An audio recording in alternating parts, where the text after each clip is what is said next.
Avant le concert, tout commence ici dans l'intimité des répétitions. Et voilà, regardez cette magnifique chose, fabriquée par le luthier Damien. Les répétitions, c'est ce moment où l'orchestre de Picardie affine ses notes et ses mouvements. À sa tête, Johanna Malangré. La jeune femme entame sa 3e saison. Bonjour à tous. On commence avec Beethoven, s'il vous plaît. Dans ces locaux, la musique prend forme. Chaque concert demande 2 à 4 jours de répétition. L'orchestre de Picardie donne près d'une centaine de représentations par an.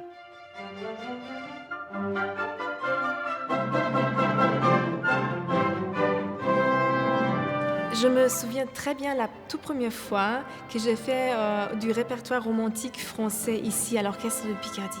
Et normalement, moi, en étant grandi musicalement en Allemagne et Suisse, je sais que normalement c'est une musique qui est assez laboureux dans l'orchestre parce que c'est très difficile et il faut répéter beaucoup pour avoir les couleurs et les finesses, tous les sons parfumés.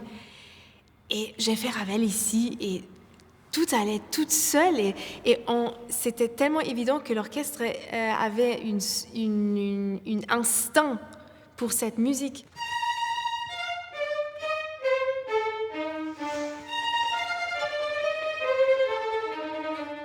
Ok, petit café. Après, on continue ici avec Mendelssohn. Il y a une différence entre la chemise infroissable, qu'on voit ici, et des chemises qui sont froissées, comme par exemple ici, juste... Pendant ce temps, Anne-Sophie entre en scène. La bibliothécaire profite de la présence des musiciens et de la chef pour anticiper les prochains concerts. Moi, j'ai besoin de Neroli, parce qu'il y a une nouvelle version. Alors, j'espère... Eux, ils m'ont envoyé juste 2 partitions pour modifier le matériel. C'est juste les 2 parties de clarinette, j'étais étonnée. Donc, je l'ai tout de suite répondu en disant, est-ce que c'est normal, étonnant? Oui, c'est normal, on a changé que 2 parties de clarinette, vous avez le bon matériel. Je travaille aussi pour l'année prochaine, pour 2025, et voire 2026. Parce qu'il faut aussi faire des recherches sur les programmes, chercher les éditions, les versions, quelquefois des idées, les instruments nécessaires à la production d'une œuvre. Est-ce qu'on les a ou pas? Est-ce qu'il faut les louer ou pas? Un coup de baguette et la répétition reprend.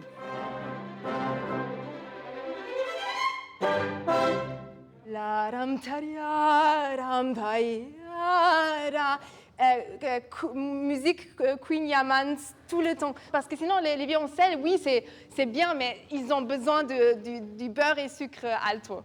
J'aime manger. Je trouve que manger, c'est une sensation pas trop intellectuelle. Et donc, c'est très facile de trouver une liaison avec le son. Pareil avec la nature, ce sont des sensations, des émotions qui sont très, très vite accessibles quand on parle, par exemple, de la cuisine. Sûrement, ça parle aussi à la créativité de chaque musicien. Les répétitions ne s'arrêtent pas là. Au-delà du travail collectif, chacun doit s'investir personnellement.